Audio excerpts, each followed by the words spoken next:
Hey guys, I'm Pixel Dan, and this is a review of the Masters of the Universe Classics Queen Grayskull. That's right, the Club 2000X subscription continues on by giving us some more characters straight out of the Mike Young Productions cartoon series. Today we're going to be taking a look at Vina, the wife of King Grayskull. As you can see, she comes in that standard Masters of the Universe blister cards packaging that fully showcases the figure within. And of course, when we flip that around to the back side of the box, we get a look at several other figures in the Classics line, and we're given a brand new bio for Queen Grayskull.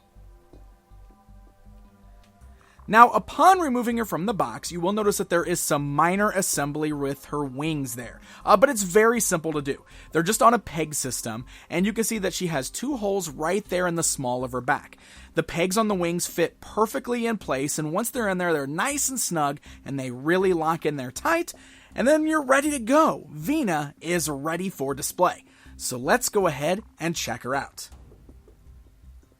Now, straight away, I'm going to tell you guys, this is an absolutely gorgeous action figure. I think one thing that the 2000X subscription has done very well so far is really capture those unique designs straight out of that cartoon and bring them into action figure form, which is not surprising since the Four Horsemen were behind a lot of the designs from the 2000X era. So it's sort of like they're getting to do their thing all over again here in the Classics line. Vina looks like she jumped right out of the cartoon series. Very much like the Sorceress in that show, she's got that sort of kind of Egyptian look going on with her outfit there, so it's very similar to the way that the Sorceress in that series was presented, but with some slight differences.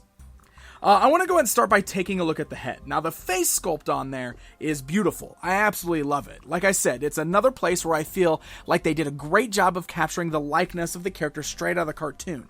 She's both beautiful, yet also very stern and very strong looking. And I love the headdress that's sitting on top of her head. It's got this beautiful eagle kind of sculpt there with the nice red eyes, this metallic bronze color, but the inside's got this beautiful teal blue, so it really stands out.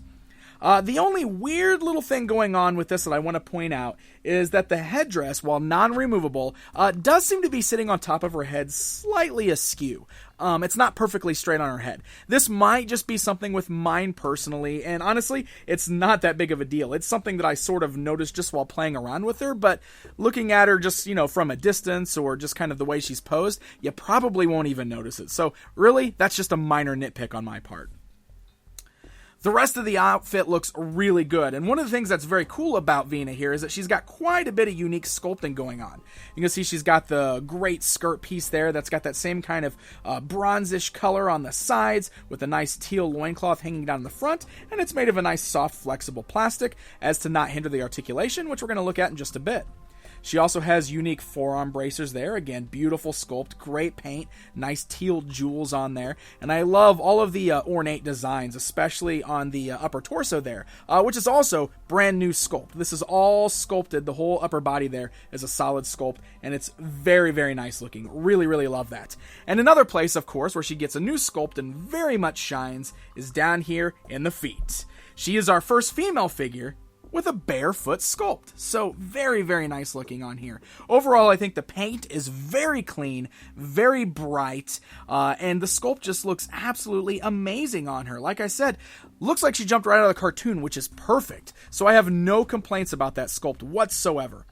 The wings on her back, very unique, and I always felt this way about the design of the character. Instead of kind of being like up on her upper back there, like you would expect wings to be, you can see that they're down there in the small of her back, and they do sort of have their own articulation going on, very similar to what we've seen in the past with some of the winged characters, where they've got the ability to kind of flap and then also twist there. But there's no other articulation in the rest of the wing, but they do have this really nice feather design that's got some nice paint deco going on in here, especially with the nice kind of bronze or gold parts at the top of the wings. So really, really nice design here. Alright, so before we get into accessories, let's go ahead and talk articulation. So that head is on our standard ball joint, so you can look left and right. You'll notice she's got that headdress, of course, that comes over the back. It is a bit flexible, and you can see it doesn't really get in the way too much. It's going to kind of hit the shoulders a little bit, but it's not too bad. You got the ball joints at the shoulders there, so the arms can go outwards. They can move forwards and backwards. Swivels at the bicep. Standard single joint at the elbow. You got swivels at the wrist. They are going to be slightly hindered by the new sculpt of the bracers there, but you can see that you can just kind of turn them so that they just kind of fit right under it, and it still works just fine. She just has the nice swivel at the waist there, so you can kind of turn her side to side. She does have the ball hinge joints there at the thighs. The legs can go outwards, forwards, backwards, as well as swivel at the thigh cut. You got a single joint at the knee, which I really love how this knee pad part kind of hides that articulation when her knee is straight. And then you've got the standard joints at the ankle, which are very, very solid. You can see really, really tight. And of course, I already showed you guys the wings. So you have the ability to kind of pose the wings down or outwards or anything like that. I will note that the wingspan, you'll notice there, she's got quite a wide wingspan. So when she's standing on your shelf there, she might knock some of your other guys around. So be cautious of that. You might notice, too, her left wing's drooping a little bit. That's a bit unfortunate. I kind of noticed that just while playing around with her here. You can kind of get it posed to where it locks in place, but it does seem like it's going to have a tendency to kind of droop just a little bit. See? Just a little soft in that spot.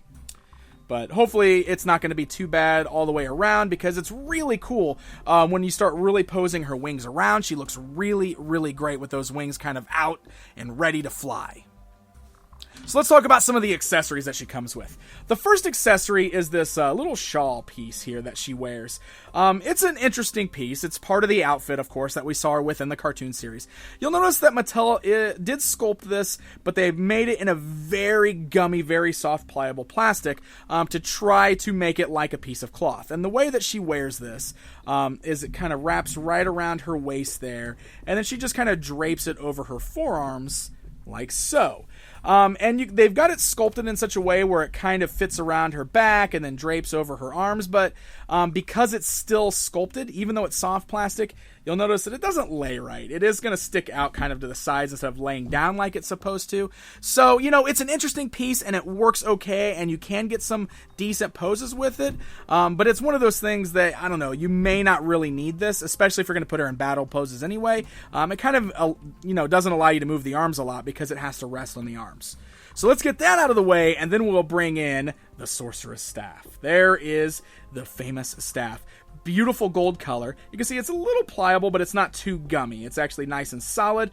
Great eagle sculpt up there at the top. Nice red gems painted on there. Looks gorgeous. And she has the ability to hold that in both of her hands because she has two gripping hands. So that is perfect for some single-handed or some double-handed poses. And I'll tell you what, if you've got a flight stand laying around, you pose her with a flight stand, and that's where she really shines. She will look awesome in battle poses on your shelf in flight. Alright guys, it's comparison time. Just for fun, we're going to go ahead and throw her alongside the Sorceress, based on her vintage figure design. Even though Vina here is not the same Sorceress, she is the first Sorceress. So it's kind of cool just to see these design differences side by side. Like I said, she's very similar to that 2000X style Sorceress, which was very different looking from the vintage one. And hey, let's go ahead and throw the goddess in there as well, right? 3 different Sorceress characters from 3 different eras of Masters. So there you go, my friends. There is a look at Vina, aka Queen Grayskull. Overall, I really, really love this figure. I think she's absolutely gorgeous with a beautiful sculpt, wonderful paint, and it's one of those characters that really kind of starts to round out your Mike Young Productions representation on your shelves. Considering King Grayskull was the very first figure in the Classics line, and we've had multiple versions of him, it's nice that we finally have his wife to pose at his side.